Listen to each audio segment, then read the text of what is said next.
Bête Noire, assumed emotional surveillance and bio-tracking, Black Mirror. Explained. Welcome back. I'm Adeline Atlas, and this is Black Mirror Decoded, where we don't review dystopias, we dissect them as forecasts. Today's episode is Bête Noire, a psychological thriller that blurs perception, distorts memory, and pulls us deep into a world where emotional states are tracked, reality is malleable, and truth is no longer fixed, but programmable. Bête Noire begins subtly. We meet Maria, a composed and confident woman working at a biotech firm. Everything seems normal, until her old schoolmate Verity joins the company.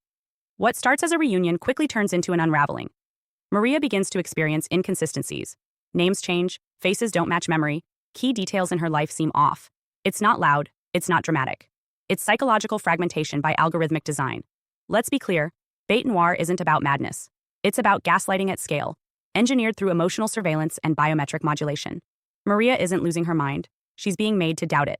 As the story progresses, we realize she's being monitored, not in the traditional surveillance sense, but emotionally and cognitively. Her biometric data, heart rate, pupil dilation, cortisol response, is being fed into a system that adjusts her environment accordingly. Colors shift, sounds bend. Information subtly changes based on her perceived emotional stability. This is surveillance beyond cameras. It's reality management based on emotional input. Now let's break this down. Modern tech systems are already designed to read, predict, and respond to your inner states. Wearables like Fitbit and Apple Watch measure stress responses. Mood-tracking rings log subtle physiological shifts. AI-powered mental health apps analyze voice tone and typing rhythm. Smart home devices track how you move, speak, and respond to stimuli. The next step is not just tracking mood, but modifying reality based on it. In Bête Noire, Maria experiences this directly. A product she worked on, intended for adaptive healthcare, has been repurposed for cognitive control. The system doesn't just observe, it nudges, edits, and gaslights. Her memories are questioned. Her emotional reactions are categorized.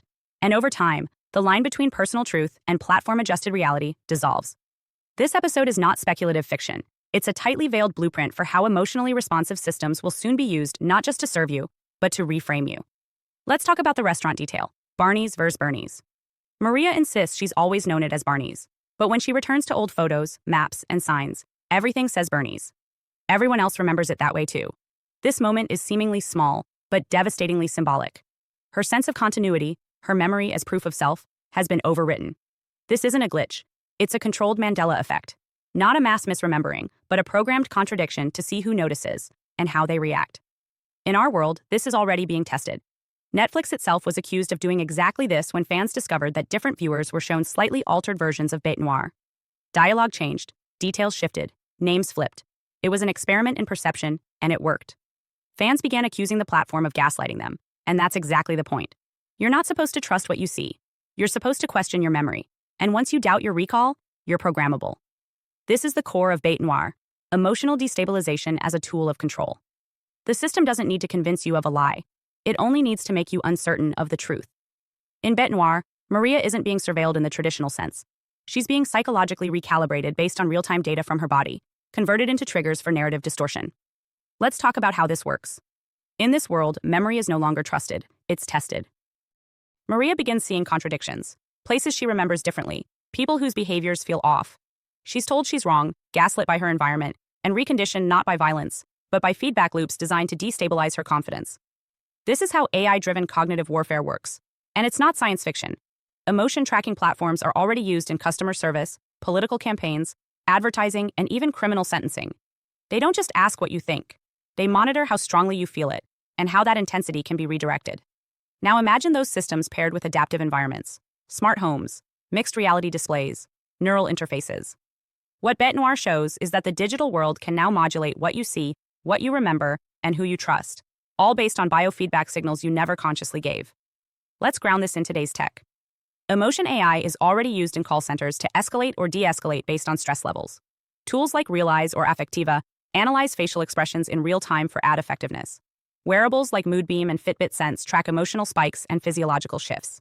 Meta's research includes emotionally reactive metaverse protocols that adjust experiences based on your affective state.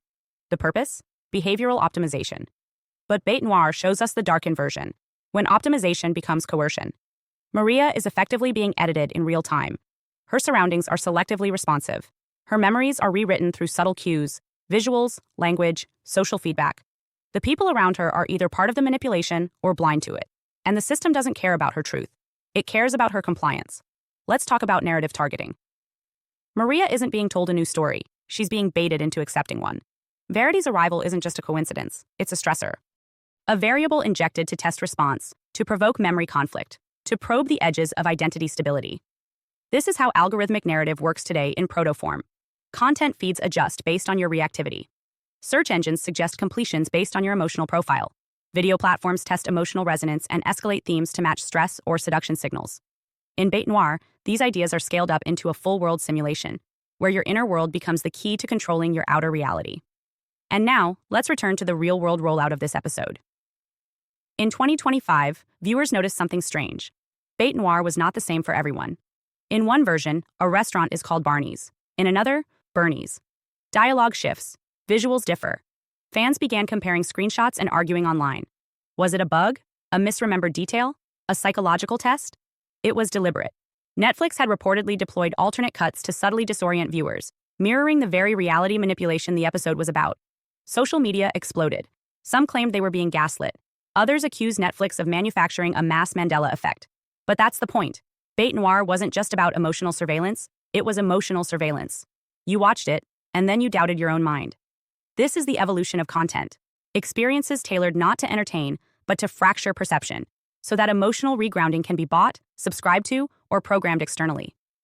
In Bête Noire, the most disturbing element isn't what Maria sees. It's that she no longer trusts what she saw yesterday. Her sense of temporal stability is gone. And this isn't framed as a breakdown. It's shown as environmental calibration, a strategic destabilization meant to make her more manageable. This is how AI erodes confidence in personal truth. Once you stop trusting your own memory, you stop resisting new narratives. And once your emotional state is continuously monitored, the system knows when you're most vulnerable to adopting those narratives. This is psychological warfare in user-friendly packaging. Let's look at this through the lens of real-world cognitive influence tools. Cognitive warfare, a term used increasingly in military and corporate strategy, relies on flooding environments with conflicting information, creating dissonance between sensory experience and stored memory, using emotional feedback to calibrate the timing and tone of key messaging. You see this in propaganda, algorithmically curated feeds, and even marketing campaigns that shift identity framing based on engagement trends. Bête Noire amplifies this. The algorithm doesn't just influence what Maria believes, it influences when she believes it. Why does this matter? Because control isn't just about surveillance anymore. It's about timing your doubts. It's about introducing uncertainty in the moment you're most likely to submit to the proposed correction. That's what Maria experiences. She's not told she's wrong outright. She's shown a different version of her own reality, one that triggers just enough doubt to collapse resistance. The world doesn't argue with her. It reconfigures around her until resistance feels irrational. And the people around her? They're either oblivious, complicit, or irrelevant. That isolation is part of the strategy. Let's now talk about the social implications of biotracking and identity drift. When emotional surveillance becomes normalized, your feelings stop being private. They become data points for external systems to shape your perception. Mood becomes marketable, memory becomes adjustable, and truth becomes relational, filtered through what the system deems optimal for you to believe at that moment. And what if those beliefs change daily? In Bête Noire, we see how Maria's emotional patterns are not just tracked, they're mapped to her environment. She's given just enough consistency to avoid snapping, but enough instability to remain confused. She's emotionally exhausted by uncertainty, and in that exhaustion, she becomes programmable. This is where programmable reality becomes the real antagonist. Not a person, not a villain, but a system. A system that updates your context invisibly. A system that anticipates resistance and smooths it out. A system that reboots your past in small increments until nothing can be confirmed. And this is no longer theoretical. We are entering a world where AR overlays will allow location-based truth to differ from person to person. Memory prosthetics will let people curate what they remember, or suppress. Emotional state sensors will be used to adjust what you see, hear, or are told. All in the name of personalization. But the end result is identity drift by design. By the final act of Bête Noire, Maria is unrecognizable to herself. She's been strategically isolated, emotionally tracked, and cognitively recalibrated until her reality is no longer grounded in memory, but in the feedback signals that govern her behavior. This isn't surveillance. This is emotional occupation.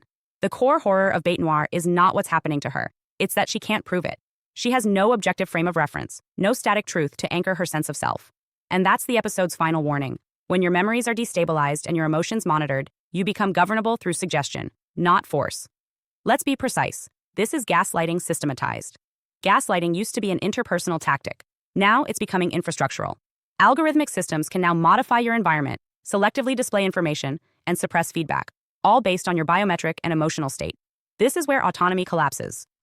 Because when every reaction you have becomes a feedback loop into a larger system, one designed to optimize perception rather than protect reality, you no longer govern your life. You navigate a curated illusion that adapts as fast as you do. Bête Noire doesn't end with a rescue.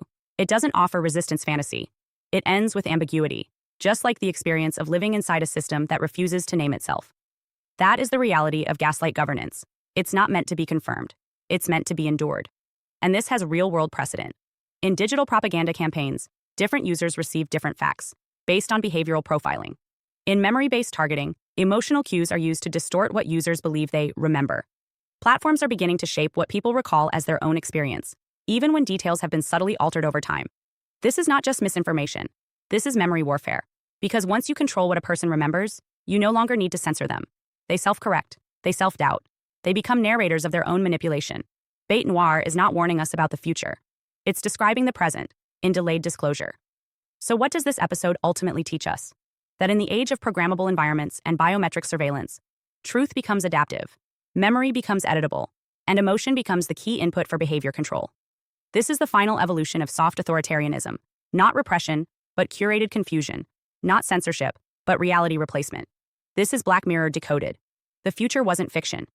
Hi, I'm Adeline Atlas, 11x published author, and what you just watched was only a taste of what's inside the Truth series, where we go all the way down the rabbit hole. If you're the kind of person who's always asking bigger questions, who knows there's more to this world than what we've been told, then this is your invitation to the series that was built for you. Inside the Truth series, you'll get full access to 6 mind-blowing sub-series designed to wake up your highest intelligence and decode the matrix we live in.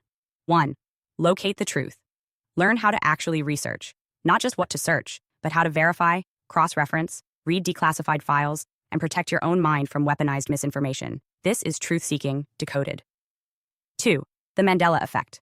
Are we shifting timelines? Why do so many people remember a different past? We break down the most bizarre, undeniable examples of reality glitches and what they tell us about consciousness and control. 3. Law is magic. Law is not what you think it is. From word spells to maritime law and hidden contracts, we uncover how legal systems use language like a wand and how to stop being tricked by fine print that binds you without consent. 4. Entertainment or ritual. The Hollywood and music industries are not just for entertainment. From Super Bowl rituals to Grammy stage symbolism, we decode what's really being shown, who it serves, and why mass consciousness is the target. 5. Decoding dystopia. Ever wondered why dystopian fiction feels prophetic? In this subseries, we decode popular films and books, Hunger Games, 1984, Black Mirror, to reveal the hidden blueprints and predictive programming behind the plot. 6. MK Ultra plus mind control programs. This one gets deep. From real MK Ultra documents to modern symbolism in media, we expose how mind control operates in plain sight and how to free yourself from manipulation you didn't even know was happening. And that's just the beginning. If this resonated with you, click the links below and join us inside the Full Truth series, because the more you know, the harder you are to control. This is your awakening. We don't just ask questions, we find answers. Let's go all the way down the rabbit hole together.